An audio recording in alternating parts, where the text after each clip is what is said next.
नमस्कार दोस्तों, आप सभी का स्वागत है आपके अपने YouTube चैनल ज्ञान स्टडी LMP पर। जैसा कि दोस्तों हम हिंदी की क्लास चला रहे थे और हिंदी में हम पढ़ रहे थे स्वरों का वर्गीकरण। तो इसी तरह से क्लास को हम कंटिन्यू करेंगे और आगे की आज हम इस क्लास पढ़ेंगे। पिछली क्लास में हमने क्या पढ़ा था, पहले हम ये जानेंगे कि हम पिछली क्लास में क्या पढ़ चुके हैं। तो पिछली क्लास में हमने स्वरों की परिभाषा पढ़ी थी। स्वरों की परिभाषा क्या होती है अगर हम आपसे पूछें तो स्वरों की परिभाषा होती है जिन वर्णों का उच्चारण स्वतंत्र रूप से किया जाता है उन्हें स्वर कहते हैं। और हमने यहां पर फिर आपको बताया था कि व्यंजन का क्या होते हैं, व्यंजन का उच्चारण कैसे होता है। तो व्यंजन का उच्चारण स्वर की सहायता से होता है। व्यंजन स्वतः बोले जाते हैं, स्वर अपने आप में बोले होते हैं। जैसे स्वर होते हैं कौन से, 11 स्वर होते हैं मूल। आ, ये देखिए, इसमें किसी का बोलने के लिए किसी का सहारा लेने की जरूरत नहीं पड़ता। लेकिन वहीं पर अगर हम बोले चा या का हम बोले तो का में जब होगा तो इसको ये लिखा जाता है, का में नीचे हलंत लग जाता है प्लस आ, ये हो जाता है। तो इसी को हम इसी को अब हम आगे अपनी क्लास में आगे बढ़ाएंगे। आगे हम आपको बताएंगे। उसके बाद हमने बताया थे उत्पत्ति के आधार पर स्वर कितने प्रकार के होते हैं। तो उत्पत्ति के आधार पर स्वर 2 प्रकार के होते हैं। कौन कौन से स्वर होते हैं, एक मूल स्वर होते हैं और दूसरा कौन था हमारा था संधि स्वर। संधि स्वर भी वहां पर हमारा 2 प्रकार का हो जाता था, एक जातीय स्वर और एक विजातीय स्वर। जातीय स्वर कौन होते थे, जातीय स्वर जो समान जाति से, यानी जैसे आ और आ को मिलाने से जब हम आ प्लस आ करते हैं तो ये बनता है बड़ा आ। उसी प्रकार से ई और ई को जब हम करते हैं तो ये बनती है बड़ी ई। इसी प्रकार दोस्तों जब हम ऊ और छोटी ऊ को मिलाते हैं तो ये बड़ा ऊ बनता है। ये इसी प्रकार हम जब जब एक समान स्वरों को मिलाते हैं तो हमारा एक समान जो स्वर बनता है उसे सजातीय स्वर कहते हैं। और विजातीय स्वर कौन होते हैं, विजातीय स्वर जब हम आ प्लस ई को करते हैं तो ये इसी प्रकार जब हम छोटा आ और छोटी ई को मिलाते हैं तो ये ए बनता है। ये हो जाते हैं विजातीय स्वर। तो यहां तक हमने पिछली क्लास में पढ़ा। और जातीय स्वरों को मूल स्वर भी कहते हैं, ये हमने आपको कल बताया था, हमारी कल की वीडियो आप देख सकते हैं। और जो विजातीय स्वर थे इन्हें संयुक्त स्वर कहते हैं, क्योंकि ये अलग अलग स्वरों से मिलकर बनते हैं, इसीलिए इन्हें संयुक्त स्वर कहते हैं। अब आज की क्लास हम यहीं से शुरू करते हैं। तो साथियों आज हम पढ़ेंगे जीभ के आधार पर स्वर कितने प्रकार के होते हैं। तो जीभ के आधार पर स्वर होते हैं 3 प्रकार के।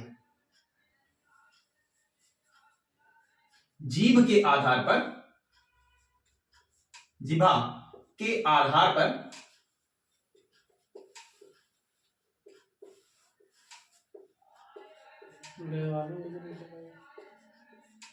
तो जीभ के आधार पर स्वर होते हैं, कितने स्वर होते हैं अभी हमने आपको बताया 3 स्वर होते हैं। तो जीभ के आधार पर स्वर होते हैं 3 प्रकार के। कौन कौन से होते हैं, अग्रस्वर, पश्च स्वर और मध्य स्वर। अग्रस्वर पहले आता है अग्रस्वर, उसके बाद आता है मध्य स्वर और उसके बाद आता है पश्च स्वर। तो इसी में पहले हम पढ़ेंगे अग्रस्वर।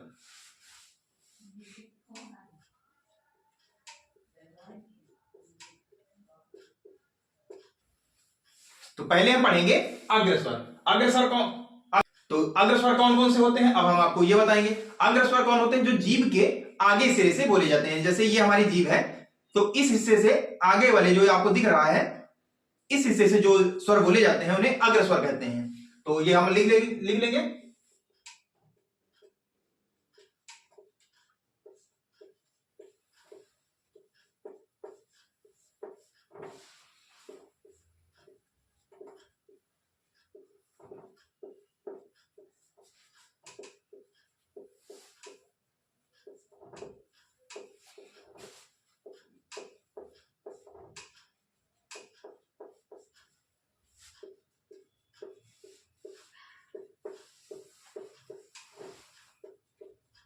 उन्हें क्या कहते हैं, उन्हें अग्रस्वर कहते हैं। जिन स्वरों का उच्चारण जीभ के अग्रभाग से होता है उन्हें अग्रस्वर कहते हैं। और ये अग्रस्वर होते कौन कौन से हैं, ये होते हैं जो हमारी जीभ के आगे से बोले जाते हैं। जैसे लिख लेते हैं ई, बड़ी ई, ए और ए। अब आप इनको बोलकर देखिए, उच्चारण करिए, अपने आप में ये महसूस करिए कहां से भाग निकल रहा है। जैसे हम बोलेंगे ई तो ये आप देखेंगे हमारे मुख के या जबान के आगे सिरे से ये निकलता है ई। बड़ी ई बोलिए ई, वहां पे वो भी हमारे ए वो भी हमारे आगे जबान से इसका प्रयोग हो रहा है, और ए ये भी दोस्तों चारों ही जो भी ये हैं इनके अग्र जीभ के अग्र भाग से ये बोले जाते हैं। तो इसी प्रकार दोस्तों आगे हम पढ़ेंगे अब जो हमारा सेकंड नंबर पे आएगा मध्य स्वर।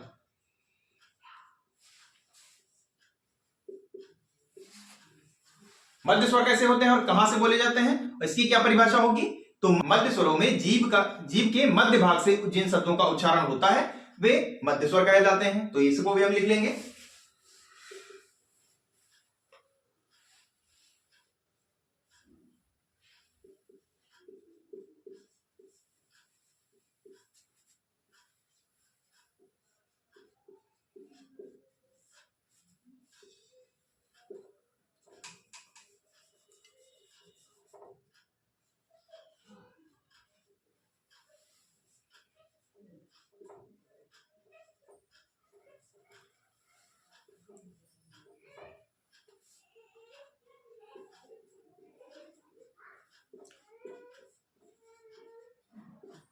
उन्हें क्या कहते हैं, उन्हें मध्य स्वर कहते हैं। और मध्य स्वर कितने होते हैं, तो मध्य स्वर केवल एक होता है। कौन होता है वो, छोटा आ, बस ये होता है मध्य स्वर।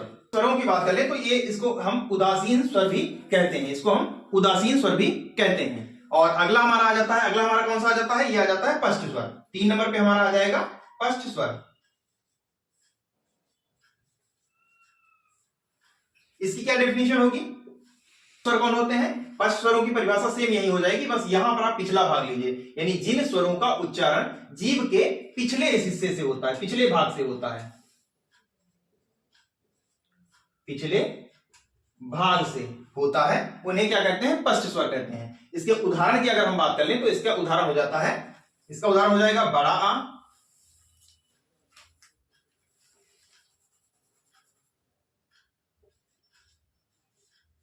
इसका उच्चारण हो जाएगा बड़ा आ, छोटा ऊ, बड़ा ऊ, ओ हो जाता है, और औ। और इनके अलावा एक और होता है, इनके अलावा एक और होता है जिसे आगत स्वर भी कहते हैं। ये लिख दो,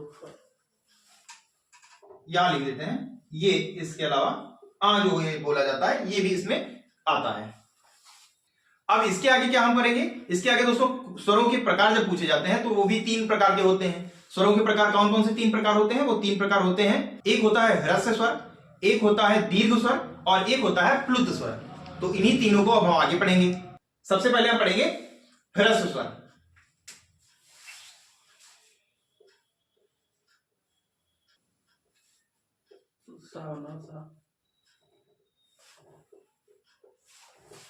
तो ह्रस्व स्वर कौन से होते हैं, ह्रस्व स्वर होते हैं जिन वर्णों के उच्चारण में कम समय लगता है, उन्हें ह्रस्व स्वर कहते हैं। तो क्या इसको हम लिखते हैं, चलिए लिख ही देते हैं। जिन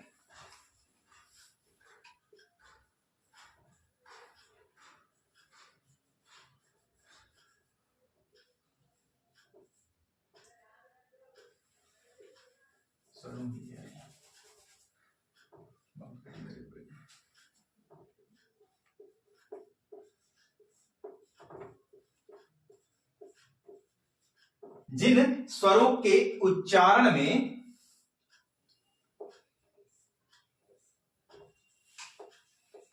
कम समय लगता है,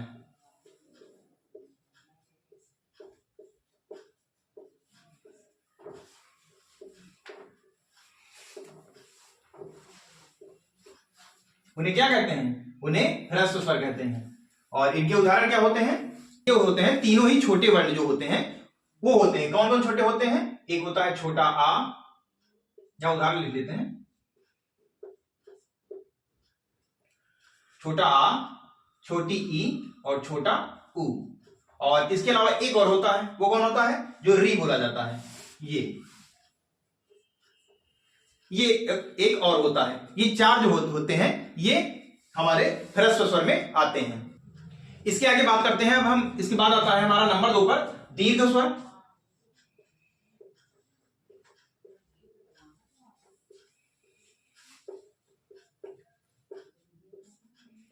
अब दीर्घ स्वर क्या होते हैं इसकी बात कर ली जाए तो दीर्घ स्वर वे स्वर होते हैं जिन स्वरों के उच्चारण में ह्रस्व स्वर से ज्यादा समय लगता है। बहुत ज्यादा नहीं कहेंगे, जो ह्रस्व स्वर से बस केवल थोड़ा सा ज्यादा समय लगेगा उन्हें क्या कहेंगे, दीर्घ स्वर कहेंगे। तो ये यहां पर आप लिख लीजिएगा, केवल यहां पर आपको बढ़ाना है ह्रस्व स्वर से ज्यादा समय लगता है। तो सीधे यहां पर हम डेफिनेशन लिख दें, परिभाषा इसकी लिख दें या सीधे उदाहरण दें। चलिए उदाहरण लिखते हैं, बाकी हमने बोल दिया, आपको अगर लिखना है तो लिख लीजिए।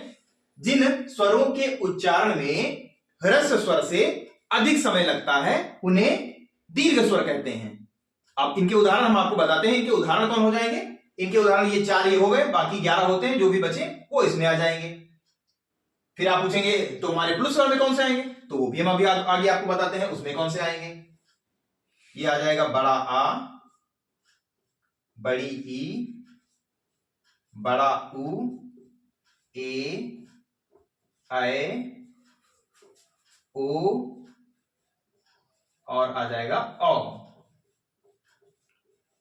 ये हमारे दीर्घ स्वर में आ जाते हैं, ये हो जाते हैं। तो ये कितने हो जाएगा, 1 2 3 4 5 6 7, तो ये कितने हो जाते हैं, ये 7 हो जाते हैं। तो इसके बाद अब हमारा आता है प्लुत स्वर। तो इसको पहले रफ कर लेते हैं, उसके बाद बताते हैं आपको। तो अगला हमारा आ जाता है अब प्लुत स्वर, लिखेंगे इसको, यानी नंबर 3 पर हमारा आ जाता है।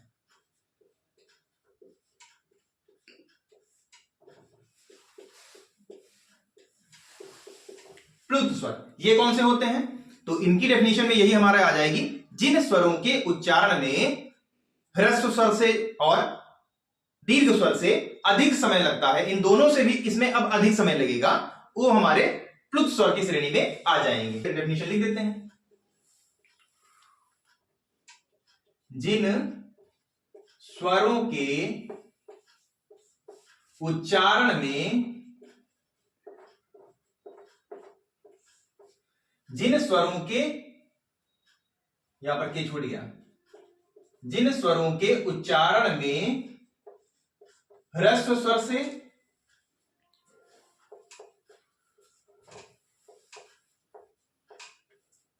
और दीर्घ स्वर से अधिक समय लगता है,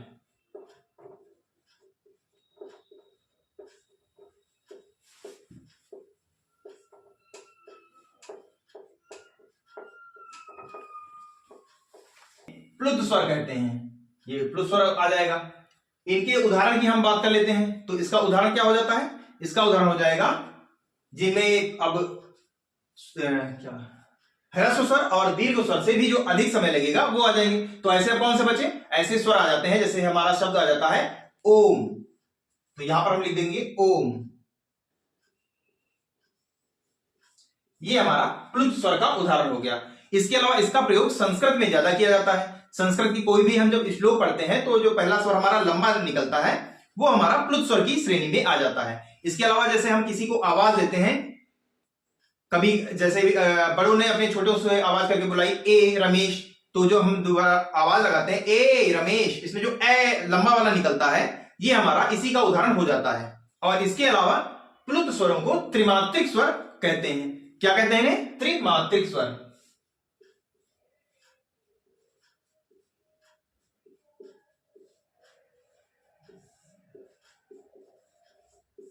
त्रिमात्रिक स्वर भी इन्हें कहते हैं। और इसका अर्थ की अगर बात कर लें कि प्लुत का इसका अर्थ क्या होता है, तो यह उछला हुआ। और बात कर ली जाए वैदिक भाषा की, तो वैदिक भाषा में प्लुत स्वरों को बहुमात्रिक स्वर भी कहते हैं। प्लुत स्वर को बहुमात्रिक स्वर भी कहते हैं। तो आज की क्लास हम यहीं पर समाप्त करेंगे, समाप्त नहीं करेंगे, अभी थोड़ा सा हम एक दो क्वेश्चन इसके आपसे करवाएंगे। लेकिन अगली क्लास में हम आपको क्या पढ़ाएंगे, इसके लिए अगर हम बात कर लें तो हम अगली क्लास में आपको पढ़ाएंगे मात्रा के आधार पर स्वर कितने होते हैं, ये हम अगली क्लास में पढ़ाएंगे। तो अगली क्लास का हमारा टॉपिक है मात्रा के आधार पर स्वर कितने होते हैं और किस प्रकार के होते हैं। थोड़ा सा आप पढ़ के भी आइएगा तो समझने में आसानी रहेगी। तो फिलहाल आइए हम क्वेश्चन कराते हैं एक दूसरे। तो ये हम कुछ क्वेश्चन लेकर आए हैं आपके सामने, ये आपके सामने लिखे हुए हैं, आपको इनका आंसर देना है। जैसे हमारा पहला क्वेश्चन है, निम्न में से अग्र स्वर कौन सा है। ऑप्शन है आपके, ए ऑप्शन में है ई, बी ऑप्शन में है आ, सी ऑप्शन में है बड़ा आ और डी ऑप्शन में है ओ। तो अग्र स्वर हमने आपको जैसे क्लास शुरू हुई थी, सबसे पहले हमने आज की क्लास यही कराई थी, उसमें हमने क्या बताया था, अग्र स्वर जो जुबान के आगे के हिस्से से निकलते हैं। जैसे बोलेंगे, हमने बताया था आपको ई, ए, तो इनमें से जो हमने 4 बताए इनमें से कौन सा दिया हुआ है, इनमें से ई दिया हुआ है, तो ई हमारा क्या हो जाएगा, अग्रस्वर हो जाएगा। और उसके बाद बात करें आ हमारा क्या हो जाएगा, तो आ हमारा हो जाएगा मध्य स्वर, हमने बताया था मध्य स्वर हो जाएगा, जो जिनमें जो मध्य भाग, जो हमारी जबान के मध्य भाग से बोले जाते हैं वो क्या हो जाते हैं, मध्य स्वर हो जाते हैं। तो मध्य स्वर हमारा क्या हो जाएगा, आ हो जाएगा। और फिर हमारा बड़ा आ और ओ क्या हो जाएगा, ये हमारे पश्च स्वर में आ जाएंगे। तो ये दोनों ही हमारे पश्च स्वर हो जाएंगे। लेकिन ये क्वेश्चन हमारा अगर पूछा गया था तो हमारा यहाँ पर ई ऑप्शन सही हो जाएगा। अगले क्वेश्चन की बात कर लेते हैं। अगला स्वर क्वेश्चन हमारा ह्रस्व स्वर कौन सा है। 4 ऑप्शन आपके सामने दिए हुए हैं, अब आपको यहाँ पर बताना है इनमें से ह्रस्व स्वर कौन सा है। ये भी दोस्तों हमने अभी पढ़ाया, आ ओम ए, तो इसमें हमारा ह्रस्व स्वर हो जाएगा छोटा आ, ये हमारा आंसर हो जाएगा। ओम हमारा क्या हो जाएगा, हमने अभी आपको बताया, ओम हमारा हो जाएगा प्लुत स्वर में आ जाएगा। और ये दोनों ही हमारे आ जाएंगे, दोनों हमारे क्या हो जाएंगे, ये हमारे हो जाएंगे दीर्घ स्वर में आ जाएंगे। और ओम प्लुत स्वर, और इसकी परिभाषा क्या थी प्लुत स्वर की, जिसमें ह्रस्व स्वर और दीर्घ स्वर से भी ज्यादा समय लगता है, वो हमारे प्लुत स्वर हो जाते हैं। तो हमारा ये हो जाएगा प्लुत, इसे ओम हमारा हो जाएगा प्लुत स्वर। तो इस प्रश्न के ऑप्शन की बात कर ले, यानी सही ऑप्शन कौन सा है, तो ह्रस्व स्वर कौन सा है इसमें, छोटा आ। तो ये हमारा छोटा आ यानी ए ऑप्शन हमारा यहाँ पर सही हो जाएगा। पहले ऑप्शन में भी ए ऑप्शन हमारा सही है, दूसरे में भी ए हमारा सही उत्तर हो जाता है। तो आज के लिए दोस्तों बस इतना ही। कैसी लगी आज की क्लास आपको कमेंट करके बताना है। और जैसा कि दोस्तों हमारी क्लास जो चल रही है वो हम आपको बता रहे हैं, उसी हिसाब से हमारी क्लास चलती रहेगी और आपको वही पढ़ाया जाएगा जो आपके एग्जाम के लिए। और इसको तो हम छोड़ ही नहीं सकते, जो स्वरों का वर्गीकरण है, स्वरों का वर्गीकरण तो 100% आपकी इसमें 1-2 से क्वेश्चन तो 100% आने थे, इसलिए इस टॉपिक को तो हम छोड़ ही नहीं सकते। तो इसको अच्छी तरह से इस क्लास को अच्छी तरह से पढ़िए, अपने हो सकता है तो अपने नोट्स भी बना लीजिए। तो फिलहाल आज की क्लास हम यहीं पर समाप्त करते हैं, मिलते हैं अगली क्लास में। तब तक के लिए नमस्कार, जय हिंद, जय भारत।